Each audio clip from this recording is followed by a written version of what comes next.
we have an interest in you and your business, so we're running these weekly Business Lunchtime Talks to see how together we can put the Bible back into business. My name is Trevor Boyd and I'm the minister here in First Rathfriland Presbyterian Church. You can find out more about us by visiting our YouTube channel, by clicking the subscribe button to stay in touch and to get our weekly updates. Today, as we spend some time together, we're thinking about the leadership of a young woman called Esther. This brings us to the concluding part on Esther. And today we're looking at the title, Esther, Others, Not Self. So we're going to read the last few verses. It's from chapter 10, and the chapter actually only contains 3 verses. So we're going to read those to you and then reflect on Esther together. It says, "And King Ahasuerus imposed tribute on the land and on the islands of the sea. Now all the acts of his power and his might, and the account of the greatness of Mordecai, to which the king advanced him, are they not written in the book of the chronicles of the kings of Media and Persia?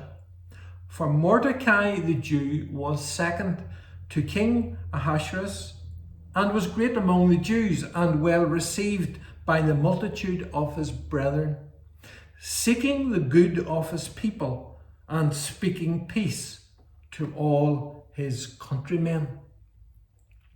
Today, as we come to wrap up the book of Esther and what we have been learning about different aspects of her leadership, we want to reflect and summarise some of those leadership traits of Esther and encourage you to take time and explore for yourself the book of Esther and see how together we can put the Bible back into business. Indeed, if you have any questions about Esther, feel free to get in contact with me using the details at the end of this recording. What has been evident throughout this story is that Esther thought of others more than she thought about herself. Esther had a great respect for Mordecai and all that he had done for her. In life and in business, we too need a person or persons that we can turn to, that we can depend on to talk things through. A current trend, as we've touched on before, is to have a mentor who can teach us his wisdom or her wisdom, a mentor who we can turn to and discuss things. Mordecai, he proved to be not only a relation, but a wonderful mentor and indeed a father figure to Esther. He gave her good advice before she went to the palace, and when she was in the palace, he continued to give her good advice after she became queen, and she was willing to accept that advice. Mordecai was a good mentor, and maybe you're gifted and equipped to be a mentor to some young person. You can encourage someone else to develop their business skills. Mordecai was also loyal, and just like Esther, he was a team player. Mordecai, you remember, he went to Esther when he discovered a plot by the guards to murder the king. There was a team spirit between Mordecai and Esther. There was a unity of purpose. And you will know as well as I do, and maybe better, that where you can build team spirit, where you can have a united purpose in your business or your organization or your group or department or team, then you will see great results as coming from that.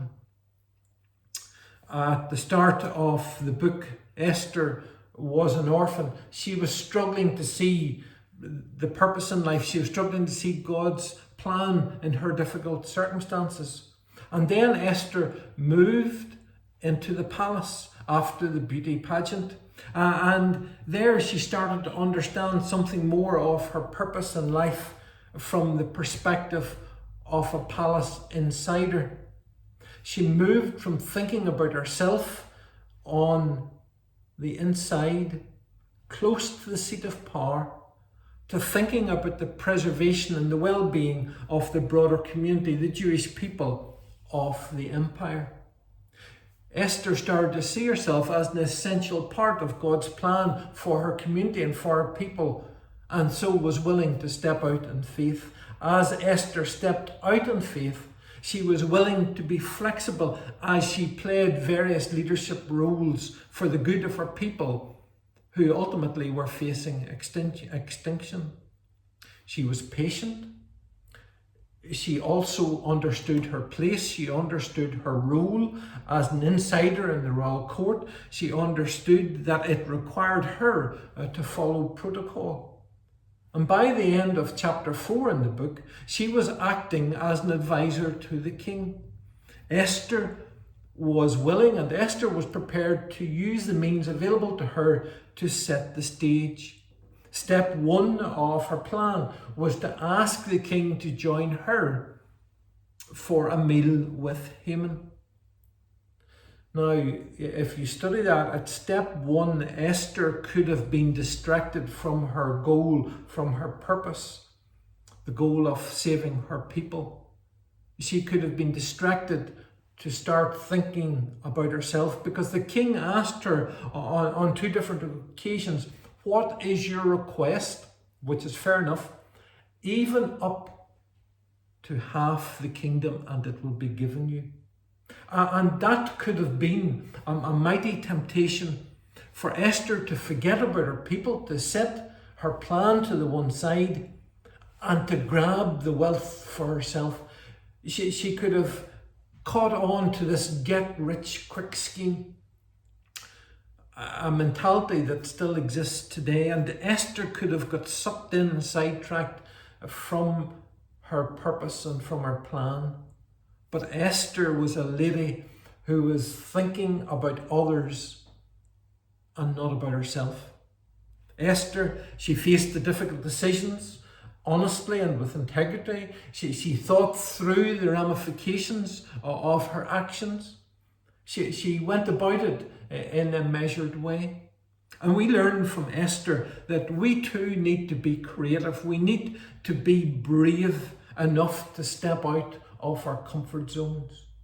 So we could pause and we could ask each other, are am I set in our ways? Or are we willing to be creative? Are we willing to do things differently where needed and if necessary? We could then go another step and say, are we always thinking about ourselves? Or are we thinking more about others?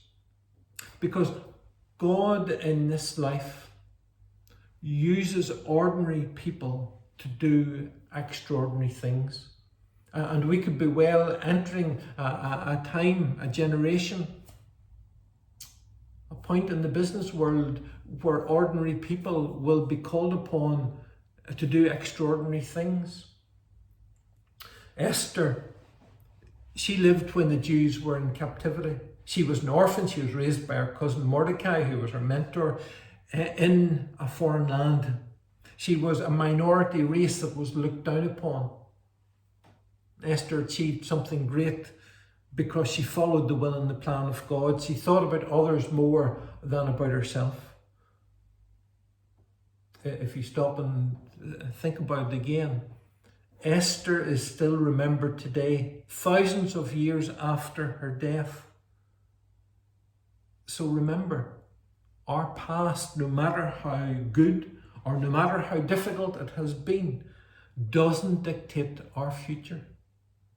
Your past does not dictate what you can do, what you need to do, now or in the future. Indeed, we could say that only God can lead and guide and dictate your future. How do you think it would affect your business this week if you thought more about others and less about yourself? Or maybe you're one of those people, and currently that is your practice. It's not all about you. You're thinking more about your colleagues, your employees, your customers. You're putting them first, and you're seeing the benefit of that. When Esther thought more about Jewish people than herself, how was she to know the impact that she was going to have on future generations to come? Her selflessness, her bravery has been celebrated by Jews each year since that time, and that celebration is still conducted until this day. What a legacy! What remembrance of Esther. So whatever places of leadership, whatever positions of authority God has given to you or I in life, one thing is true. It was never meant to be all about us. Every part of our lives should ultimately point to God and His truth. We must decide to do that throughout our lives, and that is God's ambition and plan for us, that we would put Him first. Will we take pride in our life? Will we take pride in our achievements, our accomplishments? Or will we walk in humility and shine the spotlight onto others and their contribution? Or particularly, will we let the spotlight show how God has been at work in our lives and say less of me and more of Him, more of God? So the story concludes as we read earlier. It concludes in this chapter 10, in those 3 verses, with the king, with Esther and with Mordecai. And it's worth reading those 3 verses because there you see that these 3 people were all working together as a team. Teamwork is beneficial. Teamwork, it produces a synergy. It gets more done. It's worth pursuing. Again, in humility, the book of Esther concludes with a spotlight not on Esther, but rather on Mordecai.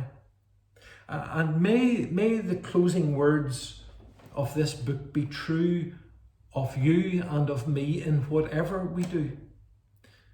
Mordecai was great among the Jews and well received by the multitude of his brethren, seeking the good of his people and speaking peace to all his country. There is a great need for Esther's. There's a great need for Mordecai's in business today. So let's go and do it. Let's learn from these people that we've been studying, and let's go and put the Bible back into business. And may those words be true of each of us as they were of Mordecai. Mordecai was great among the Jews. He was well received by the multitude of his brethren, seeking the good of his people and speaking peace to all his country. Thanks for spending time with us today. Don't forget to click in and to keep in touch, and we'll see you the same time, same place next week, and then we're going to start looking at the leadership of a man called Daniel. Take care. Bye.